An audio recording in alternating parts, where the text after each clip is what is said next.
I'm great. How are you all this morning? We're doing well. We're going to turn the meeting over to Earl. Earl's going to ask the first 12 questions, and then each board member will get an opportunity to ask at least one question. Okay? Thank you. Dr. Maxwell, thank you for being here. It takes a significant amount of courage to volunteer for one of the most important, if not the most important job in this county, much less to submit to a very public interview. And so thank you. And the board's got a lot of questions today that it wants to cover in a relatively short amount of time, so we just ask you to do your best to keep your answers concise. Okay, thank you. First of all, Dr. Maxwell, what do you consider the foremost responsibilities of the superintendent and the skills that are needed for success? Okay. Well, I want to say good morning to everyone first, and thank you for this opportunity. Being a director of schools is a very important task, and it's not something that should be taken lightly. Obviously, with what is written in our job description for the director of schools, the person is the chief officer of the school system, which encompasses our employees, our students, everything that happens. Obviously, it entails the ability to be able to work with many, many people. Obviously, the 9 of you, that relationship is very important, and I think a skill that I have that I can share with everyone is the ability to be able to work with people. I am a great listener. I tend to err on the side of quietness sometimes, but it's because I like to listen to people. I want to know what their thoughts and feelings are, and so, you know, you have to be a people person, obviously, because we are entrusted with the lives of our children, our most valuable resource that we have, and there's just so many qualities that a director of school needs that are important to the operation of the school district. What do you consider to be your greatest strengths as a potential director of schools? I think one of my greatest strengths as a potential director of schools is the ability to listen and to work with people. I have had the opportunity in the past 31 years to be able to work with many, many different students and many different families, colleagues, and I feel like that being able to work with people is key, and I do feel like that I have the personality to do that. I feel like that it's, you know, we say all these cliches about, you know, it's all about the kids. It is all about the kids, but we have to mean that, and we have to be willing to put ourselves out there, and we have to be good listeners and be willing to work together. If selected, explain your strategies for a successful transition period. Change is very difficult. Change is something that is very difficult to embrace for a lot of people, myself included, and transitions can be difficult. If selected, I would want that transition to be very smooth. And I would love to say that it would be flawless, but I'm not perfect. And I aspire to be, but I'm not. And I will never be perfect. But I would want that transition to be where we could hit the ground running with whatever directives were given from the state going forward, with considering the time that we're in now.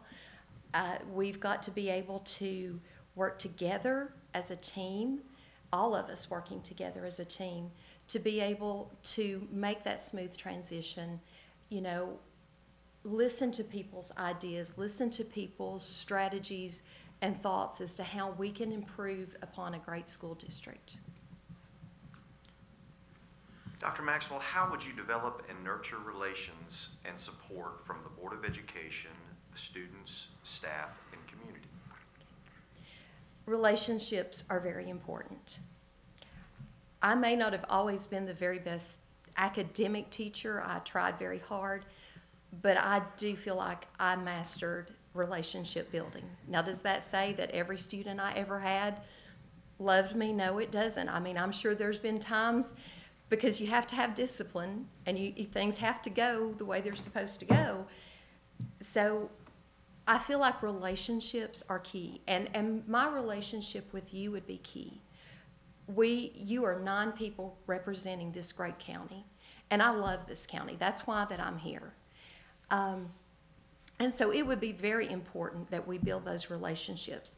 I would want each and every one of you, if I were to be selected, I would want you to come to me. I would want to meet with each of you to foster that relationship, to find out what your goals are for the district and what I can do to help propel us to that next level. With our employees, we have top-notch employees. We have, and when I say employees, I'm encompassing everybody. We have the greatest employees. And you know, to foster that relationship, I've got to be accessible. You know, I've got to be in the schools. And I know that there's a lot of paperwork that comes with this position that has to be completed for us to be able to continue to operate. However, there is nothing better than walking in a school building and getting to see those kids. You know, coming and going from lunch, or you look in the window and you see that teacher up there and she or he is engaged with his students. That is just the best feeling in the world. And I think being accessible to build those relationships with our staff, with our employees, is critical.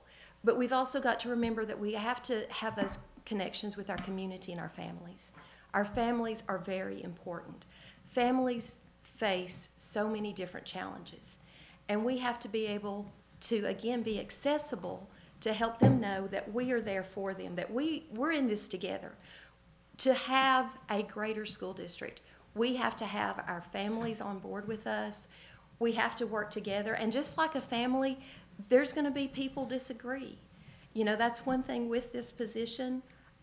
I would love for everybody to be happy all the time. That's just who I am. I know that's not realistic. I wish it could be. And I will try every day to make that possible. But I know that every decision that's made is not, you know, everybody's not going to be thrilled about. But that's where the relationship and the trust comes in, that at the end of the day, our families, our staff, everyone that's associated with us, our community, they know that we've done the very best that we can do. We do have to reach out to our community. We have tremendous community support. We are one of, you know, we are so blessed in this county to still have some semblance of community schools. We have that community pride. I was a teacher at Pleasant Hill for 23 years. I had the great fortune to be kindergarten through 8th grade there and then return as a teacher.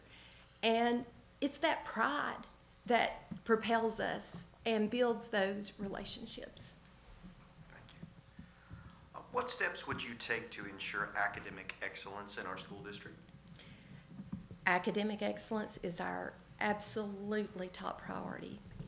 As your mission and vision, when you read through those, you know, we want to empower our students to provide the skills they need to be productive citizens. I want every child in our district to have the opportunities that they deserve to be able to go on to career and technical school, to college, straight out into the workforce, whatever it is that is going to make them happy, because a person needs to do what makes them happy. I mean, at the end of the day, you have to pay your bills, and you know, we have to have money to sustain life, but you need to be happy in your profession.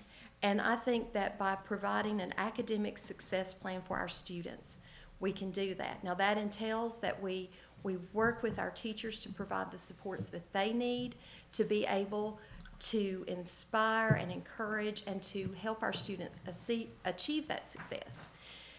And not every child is unique, and you approach children differently based on their uniqueness. And that means that we have to provide that equity. We have to be equitable to all of our students. And that may mean that this child needs this support, and this child needs this support, and that child needs that support. Those supports are not necessarily the same, but it's the needs that those students have that we facilitate. And by, you know, looking at where we're at, we have our data from last year. You know, test scores don't tell the whole story, but yet we are graded on that, and I respect that. But there is so much more to something than a test score. I think we have to take the data that we have, work with it, look at it. That's how we analyze our strengths and our weaknesses, to determine what path it is that we need to take with each child. But we also need to not forget there's more to a child than a test score. There's more to a teacher than a test score. Again, there's a part that it plays in the educational process of our children. But in order to ensure academic success, we've got to know every one of our students. We've got to know where they're at, what their aspirations are, what their goals are, and do what we can to provide for them to help them be successful. Thank you. What are some strategies that you would use for ongoing professional relationships with all certified and non-certified staff that are both respectful and earned? Again, we have a fabulous staff, and I encompass all of our employees when I say that.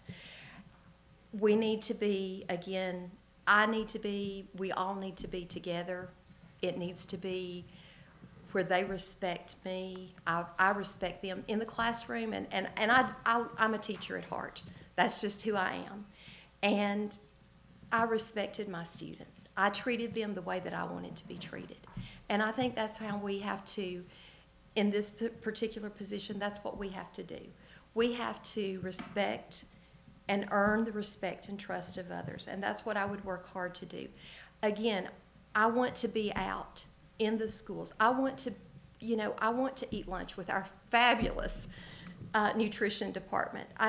They have done an exceptional job through the crisis that we are facing, and still in, making those connections. I was fortunate this summer to meet some ladies. They came in, they were hired extra that did some painting here at Central Office. Wonderful people. And I want to know those people. And that's how, by getting to know them and finding out what their needs are and what their concerns are, that's how I can help facilitate this district to be even better. Have you ever been fired or asked to voluntarily leave employment? And if so, what did you learn from the experience? I have not. Okay. What are the qualities of a good teacher? Oh, the qualities of a good teacher.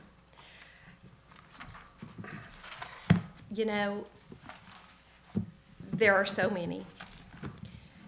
And I have been fortunate to have great teachers. A great teacher is a teacher that truly is invested with his or her students. They are an encourager. They are a listener.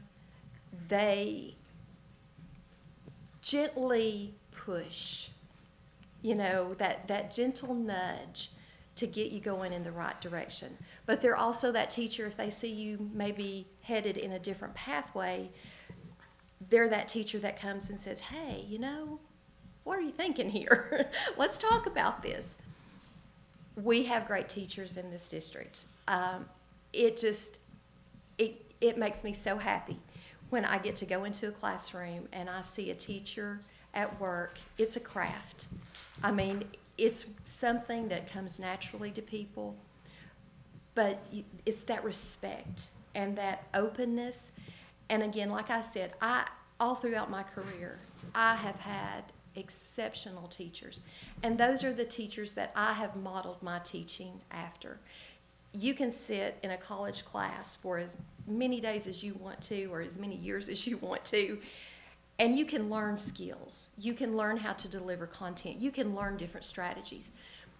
But you have to remember that we are working with humans. We are working with young minds that are still looking for those influences, looking to us. A good teacher is someone that kids look up to and admire.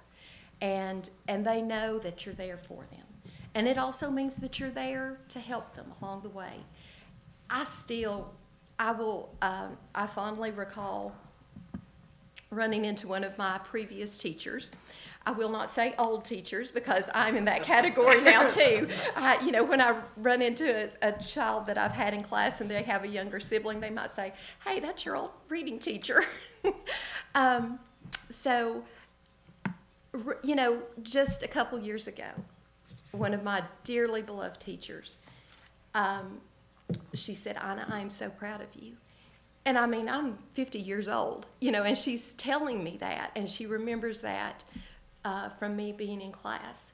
So that encourager, and I know I've rambled on, but it's so important that we have teachers who love our kids and care about them, and that's who I am.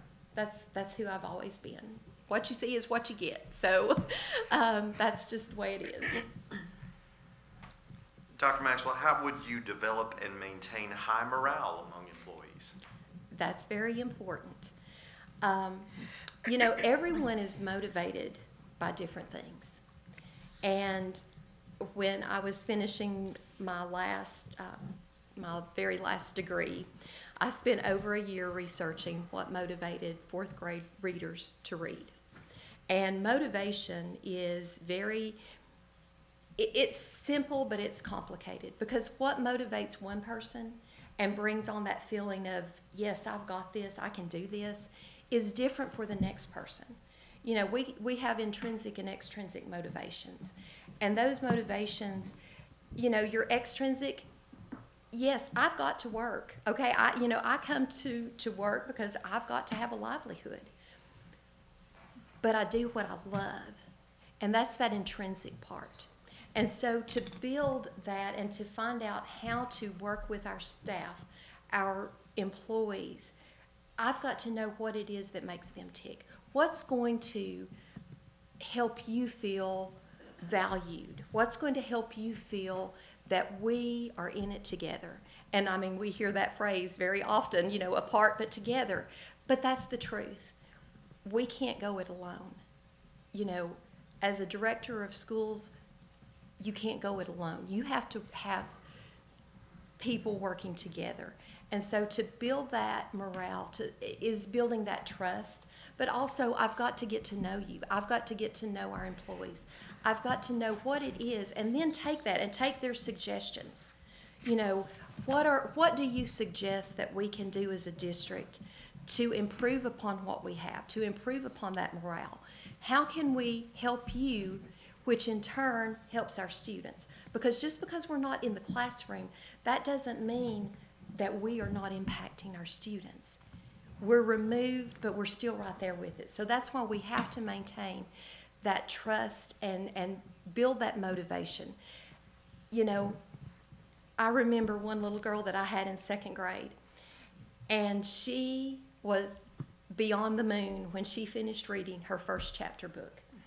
And that thrill, and you know what the motivation was?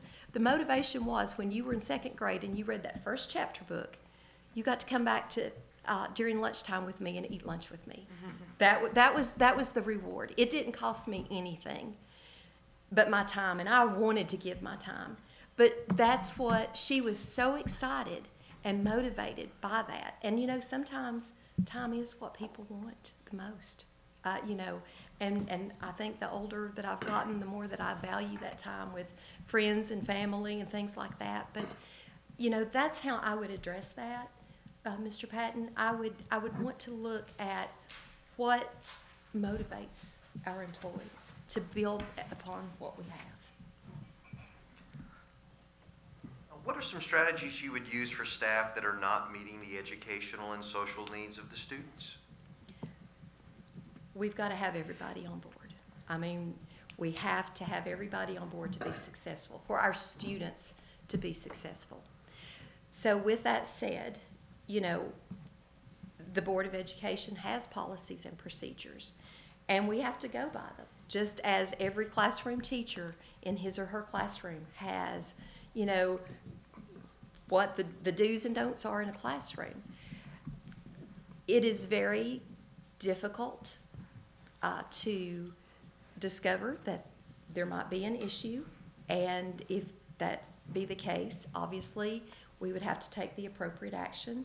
We would need to find out what's going on. You know, what has happened to bring about this behavior or whatever it is that has been brought to our attention.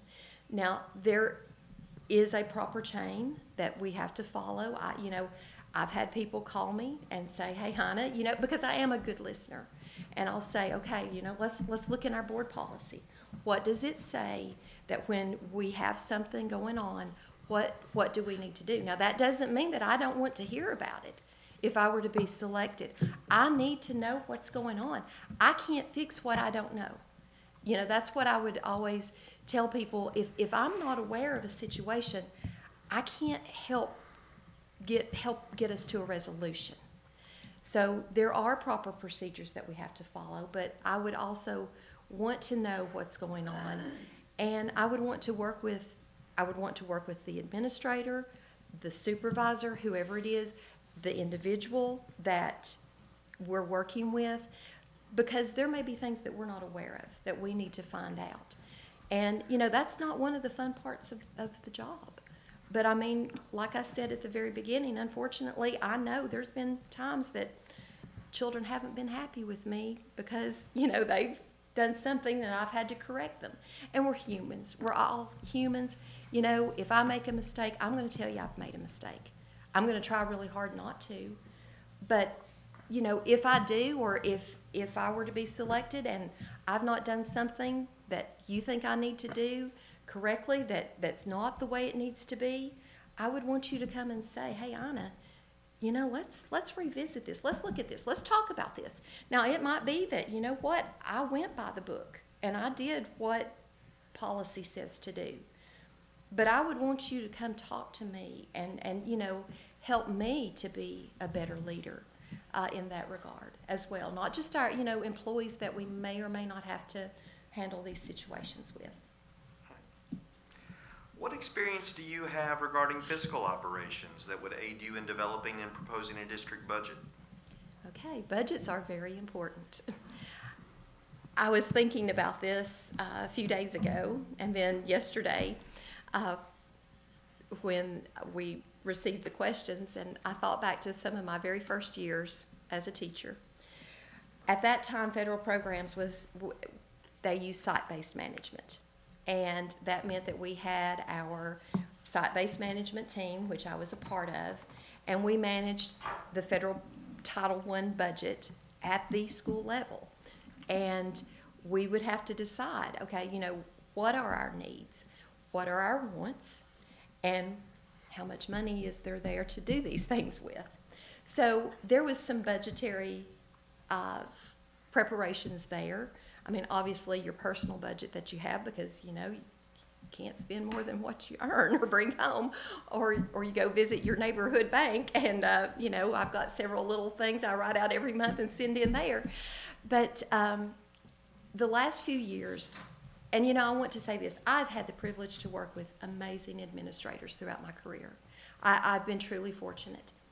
And, you know, especially the last few years, I have been privy to assisting with developing the federal budget because of my administrator, who believed in paying it forward and training people, because we're all not going to be here someday. You know, I could walk out tomorrow, today, whatever, but there's going to be somebody come in and take my place, and they need to be able to carry on. And so I appreciate that, and I always want to try to pay it forward. But having the privilege to be able to work with seeing how that federal budget is developed each year, how we, you know, write our consolidated funding application, which was just sent in, and that was a task in and of itself, but I've had great assistance and exemplary training for that task. I feel like I do have budgetary knowledge. I've looked at your tentative or your draft budget that you have posted online, and this year, you know, I mean, even though we're in difficult times, it appears from what you've posted that it's, you know, we're going to be able to make a budget. I am very concerned about the next year. I will be very upfront about that because of the situation that we are in right now economically as a nation. And I don't know where we're going to be, you know, come this time next year with revenue. You know, sales tax, you see those screenshots in Gatlinburg of empty streets. Nashville, empty streets, and we know that, Metro Nashville, a huge portion of their revenues comes from conferences and events and things like that. So where we will be, I don't have that crystal ball that I wish I had to tell us where we would be. I know it's a concern, but I will guarantee you this. I will get in, I will dig in, I will know each of those lines. I will know where that money goes, what it goes for. We will have to do our needs assessment. We will have to find out what it is that we need. And I'm so thankful that Crab Orchard has their new school. They so needed that. Facility-wise, we have great facilities. Now, yes, there's upkeep and there is maintenance that's got to be done. But I've had the opportunity to be in other districts and visit, in some of their schools. And I always would come back home and go, wow, I'm so glad that we have what we have. That doesn't mean we don't ever want to improve. Of course we do. We always want to improve. But through the foresight that people have had, we have gotten more equity with our buildings for all of our students now because of what you've done. And that took everybody. That took the community support. That took the county commission. That took the school board. That took administrators, employees, parents, families. It's about the togetherness that we have to bring to it. So that's my answer for that, Mr. Patton. Thank you very much. How do you operate with more mandates but less funding? Oh, and gee, we do have those quite often. That is something, if you've been in education any time at all, we all know that definitely comes down the pike. And that is a struggle. There's great ideas that are enacted into law and pushed down, but no dollars come with them. And that is a struggle. And that goes back to knowing that budget inside and out. And it also goes with knowing the needs of the district, what we need to provide a top-notch education for our students.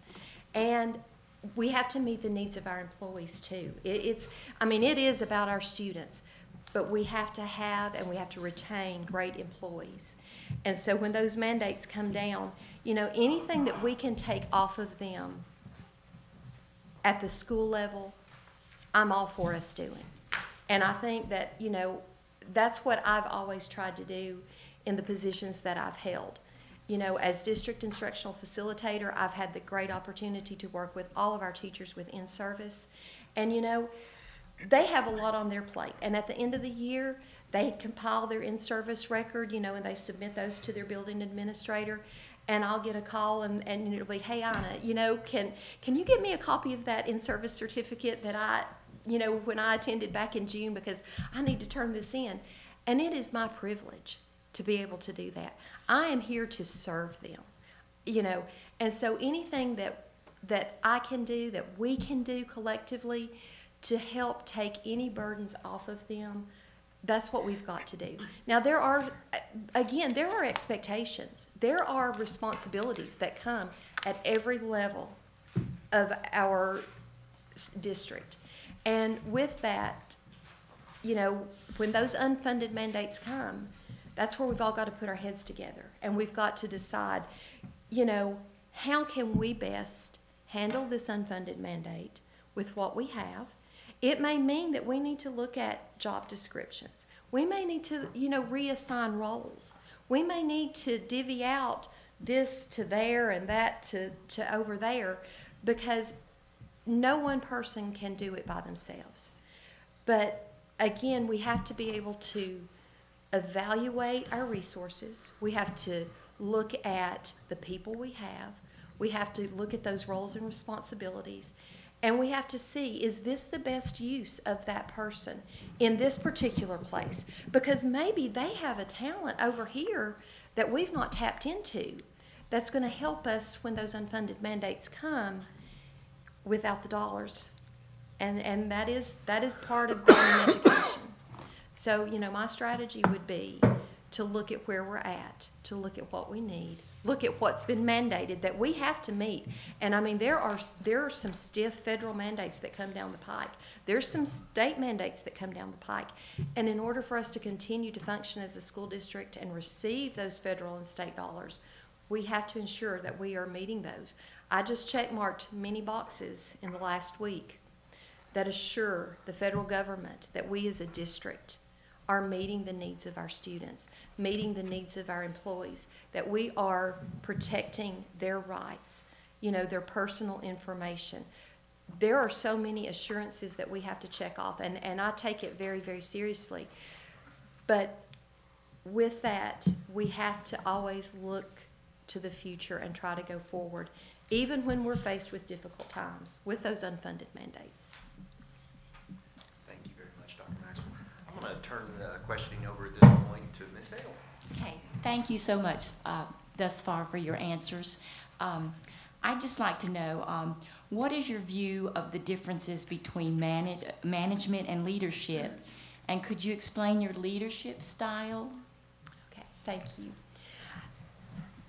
There is a difference, but then there has to be that meshing together. I think your leadership style defines you based upon the situation that you're in at the moment, that you need that leadership. Meaning, a transformational leader, I embrace, even though change is difficult, I do embrace new ideas. I love new ideas. I love when I hear a teacher or a colleague talking about something new that they've learned. And a transformational leader is one that wants to build that team. And that's where I am. That's who I am. But I also want to be, and I consider myself a servant leader. I am here to serve. I want to help everybody else be the best they possibly can be. Because that's about that paying it forward. Because I've had that support and encouragement from people that my teachers, my family, the people that I work with, my colleagues. And so, is there one particular leadership style, Ms. Hale, that I have? I'd like to think that I'm very versatile. Now, sometimes there might be a leadership style where you've got to step up and you've got to make a decision. And it might be a very unpopular decision, but you've got to be assertive and do it. But you have the management and leadership where it comes together. When I know what's in your budget and know it, live it, breathe it, and go through it for a year to know, where are we spending money that we need more for? Or, where can we rearrange some things? That's the managerial piece of the puzzle. But I also have to have that leadership style where I listen to you and I listen to the community, and listen to our teachers and our employees and be able to take all of that information and process it and put it together. I've always said that, because I did not coin this statement, I wish I did, and I'll probably mess it up now that I'm, in front of an audience and know that this is recorded. But, a humble servant is a great leader, or a great leader is a humble servant. I think I got that backwards. I mean that. I'm not afraid to pick up a piece of paper that I see laying down in the hallway. That's not beneath me. There's nothing beneath me. Now, there's things that I'd rather not do. I will just tell you right now. But that doesn't mean that I'm above anything. And I'm not above anyone else. I mean, that's where leadership comes in. And that's the different styles of leadership that exist. So, Thank you. thank you. Ms. Paris? Yes, ma'am. Thank you. What role, if any, should extracurricular activities play in the school setting? Extracurricular activities are important. Any. In any, you are absolutely correct. Now, I don't have an athletic bone in my body. I'll tell you that right now. And I don't have a musical bone either. And my stick people look like they have broken legs. So, I do have some talents. I can cook, I can read, I can, But extracurricular activities are what gets some of our kids to school every day. And that's where, you know, I'm all about academics first, but extracurricular activities are just as important. I remember when I was a young child in elementary school, I loved 4-H. Okay, that was my avenue. And I had teachers that encouraged that. We had great 4-H leaders, Denise Judd, who I don't even know where she's at now, but she was our 4-H agent. Dean Hedrick worked with us. We went to district competitions, things like that. That was my extracurricular, you know, and it meant so much to me because it helped me get to where I can be in front of you all today to talk to you all. You know, that public speaking and demonstrations. So extracurricular activities are very important. And, you know, I think we need to be able to offer what we feasibly can possibly offer because, you know, not every child is like me.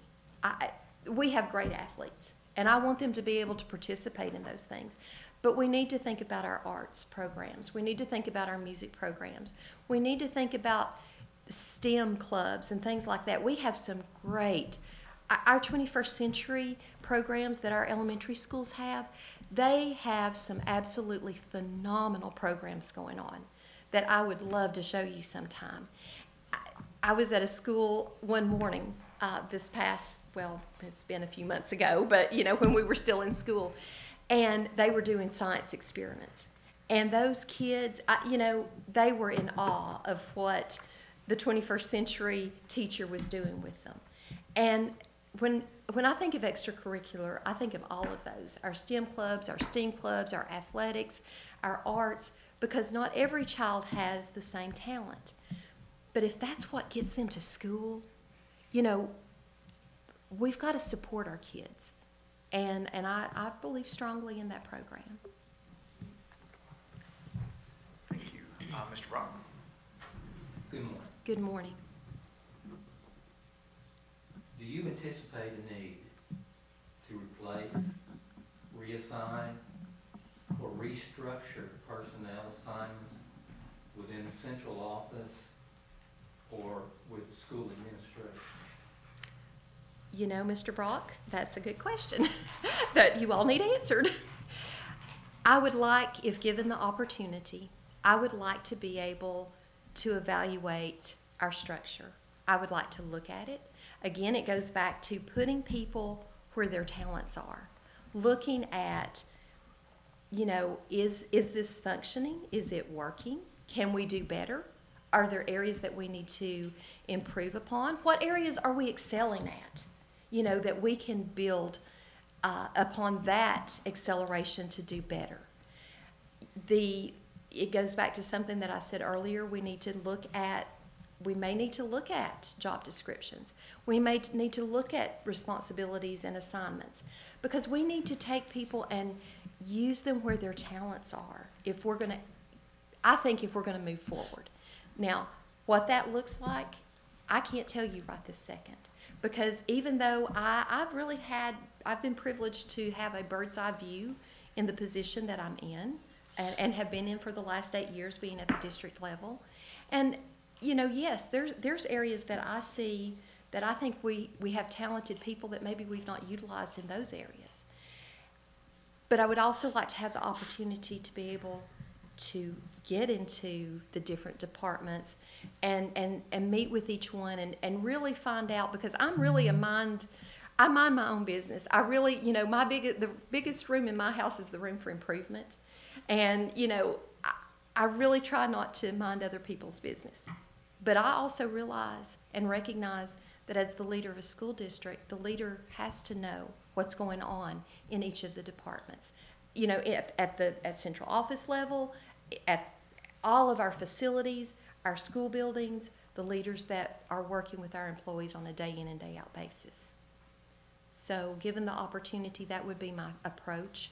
I would want to evaluate where we're at, and I would like to be able to know that I could come to you all, that you all would come to me with suggestions, because not everybody looks through the same lens, and we all have to come together to figure out what's best for our school district.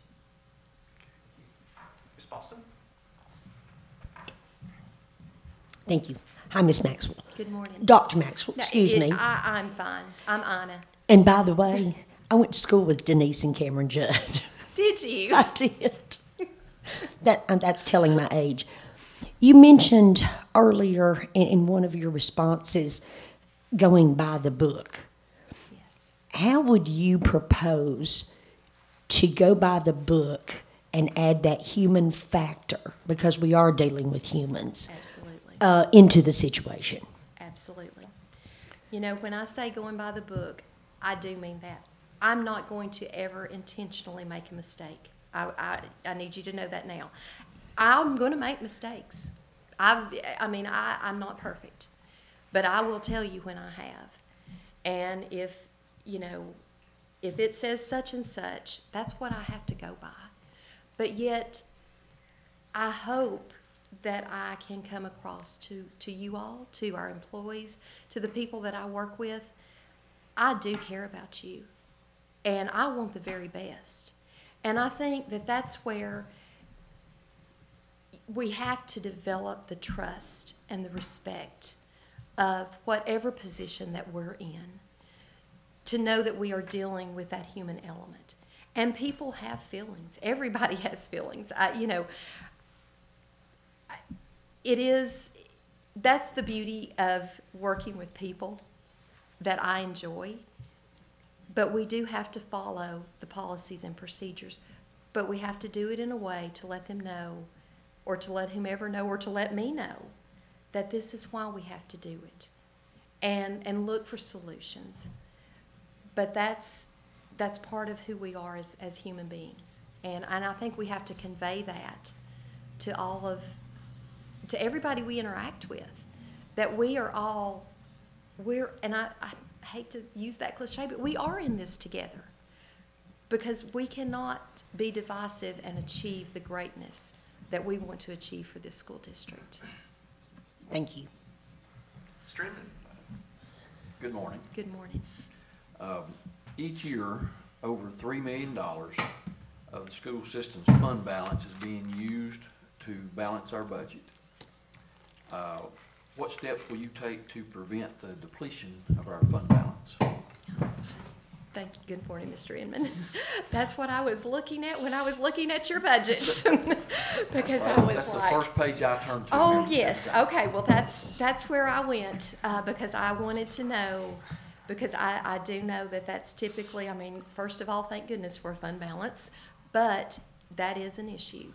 And that's where I think that we all have to work together to assess where we're at, what we want to go, what initiatives that we want to pursue, to make, I love Cumberland County and I love this school district. That's why I've spent 31 years here.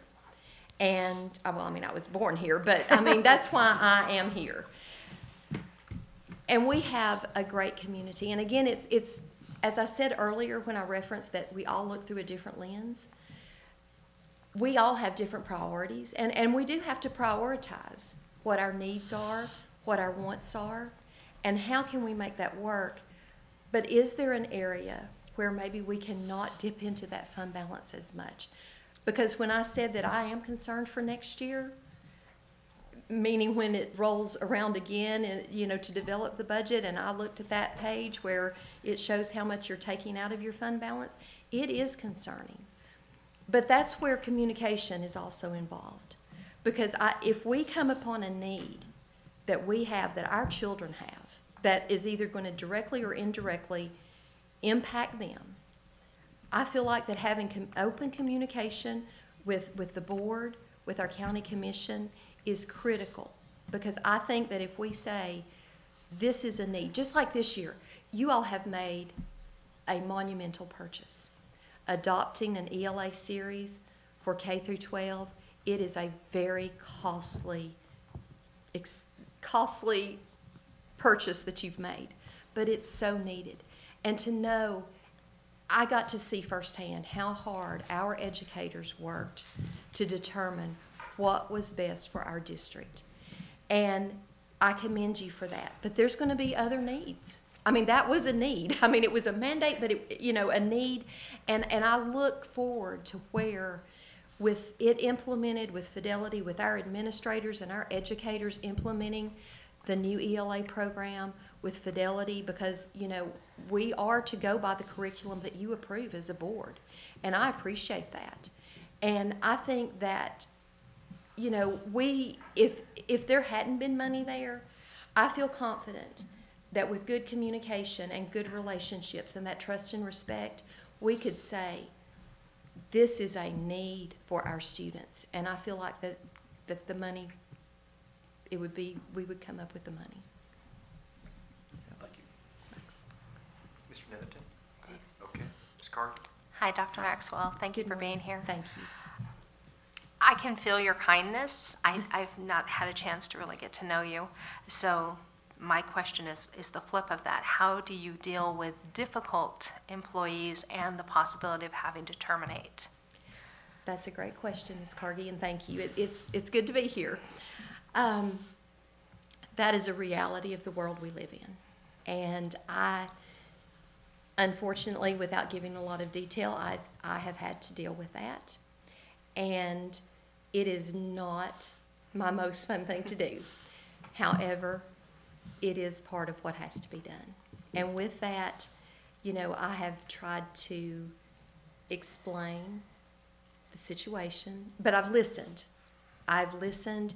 You have to listen, and you provide supports. It's just like that student. If you see that student headed down the wrong path in school, you know, maybe hanging out with some people maybe they shouldn't be hanging out with or whatever, and you pull them in and you say, hey, you know, what's going on? You know, and you work with that child. And it's the same way with an employee. You work with them and you try to develop a path that's going to help support them. I mean, they've got to be supported. It's not something that you take lightly. Again, it's one of the most unfun things of the job.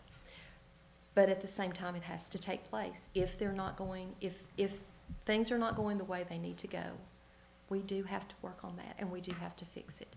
And I would always try to handle it with respect. I would treat them with the same respect that I would expect in return while we're dealing with this very difficult situation. Thank you. Ms. Hamby? Hello. Do you believe an open-door policy is important for all staff? And what would you do to ensure that all staff feels comfortable coming to you with any problem or suggestion? I believe an open-door policy is absolutely critical for the success of any district, any organization. You have to be accessible, and that means, you know, anytime. And I believe everybody needs to be accessible. Now, I will tell you that there might be a time where we might have we may have an administrator who is in the middle of dealing with a very difficult situation. That obviously would not be the time. You know, we couldn't come say, well, they wouldn't talk to us because they're in the middle of a very difficult situation. But you have to have an open door policy. You have to be accessible. You have to be a good listener. That goes with the trust. That goes with the respect that, you know, we want. You know, I wish I knew. It matters to me what people think of me. It really does. And, you know, when I have come in contact with people these past few weeks, not very many, very little contact, but I have had to make a Kroger run, you know, like at 7 a.m. in the morning. I saw a lady that I've known since birth, and she said, now, Ina, you know, you can't make everybody happy all the time. And I said, yes, I know that. And I said, that's something that I know well, but I know that I have to accept if I were to be given this opportunity. But with that said, that's where being accessible and listening to people and really letting them know, you know, I am listening to you, and I hear your concern, and I see that this really has you troubled. What can we do as a team to make that better? How can we work on that? Now, the solution may not be exactly what the person wants or what I want, but if we can come together, and I want people to feel like they are heard. I want to be heard. As a student, I was a very quiet, shy child. You're all probably thinking, boy, what happened to her? Because that's not the case now.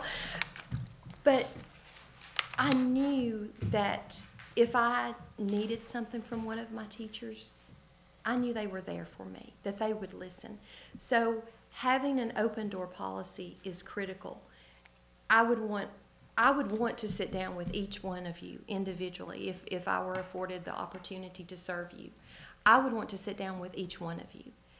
But that means my door's open for our administrators, our parents. In all of this, we can't forget who we're serving, our families and our students. And so it's critical, Ms. Hamby, and I appreciate that question. Thank you very much for your Thank you. answer. Mr. Safdie?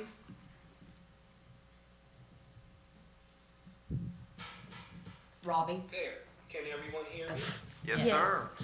Okay, well, first of all, I want to thank you for your presentation. It was and is outstanding, and you certainly have excellent skills. I appreciate that. Now, my question is a little bit different. I'll read it to you, and then Okay. you can respond. If you are hired as superintendent, what measures will you take when your terms begin in July to protect the students of Cumberland County and staff from COVID-19 if schools are open in August? Be specific with your actions you plan to initiate. Well, good morning, Mr. Safdie, and thank you. Morning. That is a great question, one I definitely anticipated because that is on the minds of, I think, of everybody in the world. Protecting our staff and our students is of the utmost importance. And I will get to your answer in just a second, but I'd like to say, that's what we do, whether it's COVID-19 and I realize this has totally changed our world. But we have put measures in place, I say we, the Board of Education, our administrators, to protect students and families and our employees for years. And yes, we are in a very different time. And it matters to me that our families know when they send their children to school, if school starts on time.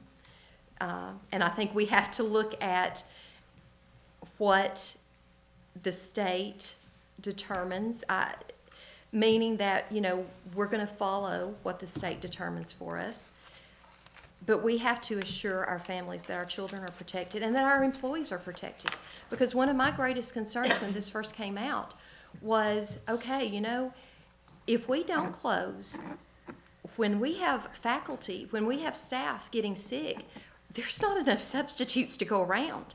And that was a real concern that I had a couple of months ago, because I'm thinking, okay, and we still know so little. That's the thing. And this is one thing that we really are all in it together, because it is what it is.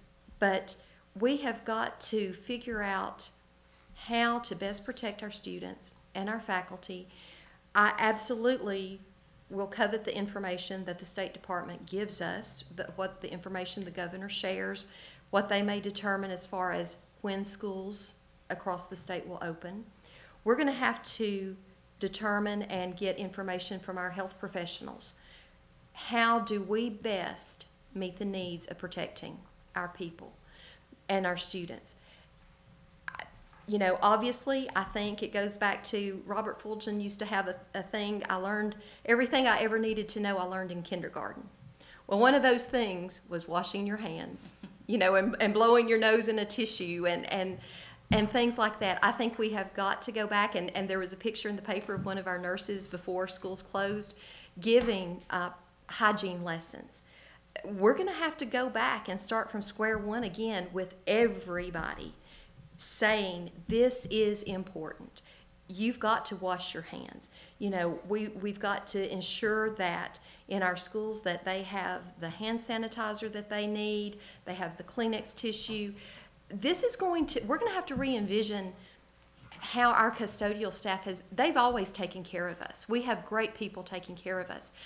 But it's going to be a different vision now, because that cleaning plan is going to look very different, because we're going to have to sanitize those desks. We're going to have to sanitize our school buses. We're going to have to wipe down those seats at, the handle. Every time that's our school bus driver opens that door, and I would be the child who would need to hold on to the rail, or, as they step up.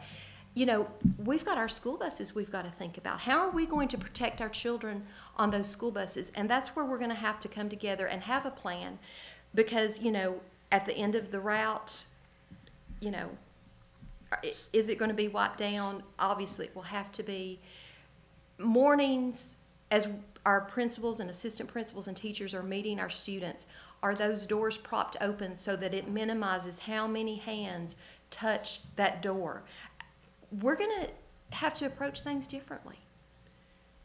I hope that was enough detail. Thank you, yes. Okay, thank you. I appreciate that answer and your thoughtfulness of getting Okay. it and getting it. Thank you. Questions anyone else would have? Ms. Maxwell? Or It's okay. Dr. Maxwell? I'm on it. Are there any areas that were not covered that you'd like to address, or would you like to make a closing statement? Well, I first would like to, I would really like to ask, what are you looking for in a director of schools or a school superintendent, if I may?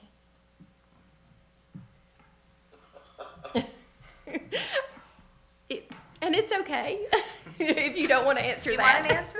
I'm happy to answer what I would like.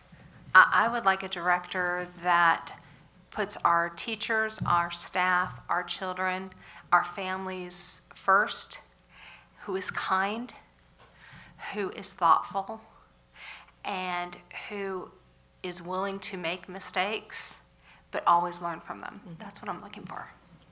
Thank you. You answered a lot of what I would expect in a director of schools throughout these questions. I believe that you have the best interests of our students and staff, and one thought that comes to mind is firm but fair, and I see that in you. Thank you. I know that we have a morale problem between central office and the, can I ask this? Okay. Between central office and the teachers and the community, perhaps. So what would be your visions on how to repair that morale and trust that has been lost? That's a great question, Ms. Hale. All of you've had great questions. Again, it goes back to relationship building, and I feel like that is one of my strengths because of the ability to work with people that I have, that I can help build that trust back, that respect back, and get into the classrooms. Those are the people we serve. And when I say get into the classrooms, I don't want anyone to ever think that, oh, there she is. That is not the persona that I want. My daughter is a junior, and she's taken the career exploration route for the first year in college, but has come back home to education. And I've always said she would be a teacher because she always said, oh, I'll never be a teacher. And the other day she called me, this was before they were sent home for the semester, and she said, Mama, my teacher said that the suits are going to be there tomorrow. What does that mean? And I tried to explain, and I said, but you know what, it's okay. And I said, don't let that don't let that be your frame of reference when you see someone from the outside coming in. I said, it's not always like that. And we want our people to be comfortable, our teachers. And I would love to tell you, if selected, I'll be in a school every day. That would be my dream. But I also live in the real world, and I know that there are things that are going to come up. There are going to be things that you need me to go and represent you at, to be able to bring back information that would prevent me from being in a classroom or a school every day. But I think the listening to, and we're not all, I wish I could make every person's dream come true, but I can't. But I'll try really hard, you know. Mr. Brock? I would like to respond to your question of Okay. what I'm looking for personally, and I think Ms. Carty did a wonderful job summarizing it. And along with that, I think that we can find a person who is caring, loving, but still has very high expectations, very high standards, and it is my belief that we can have teachers, we can have principals, we can have administrators, we can have a director of school who is a caring person, but will have high expectations and still be able to reach those expectations and be successful. That's what I'm looking for. And it's my belief that a person can do that. We can have that kind of leadership. I need to amend my answer now, Tony? Thank you. Yeah, yeah, what he said. No. It's like she read the Gettysburg. Oh. Ina, thank you very much for being Well, I want to thank each of you. I would love to shake your hand, and I'm going to give you a virtual wave, Mr. Safdie. But obviously, out of respect, you know, that is part of the new normal that is, we're all going to have to be patient with each other because we have very loving teachers and very loving students. And, you know, how that's going to take us to where we need to be, it's going to be, you know, uncharted waters. But I just really appreciate you allowing me to interview with you. And I know at the end of the day, you're going to make the decision that's best for our county. And I want you to know that I'm fine with that, and we will still see each other and pass in the hallway regardless of what your decision is, and I respect that. And I just, you know, I appreciate the opportunity to be here. And I wish you all the very best. Thank you. Thank you, Dr. Maxwell.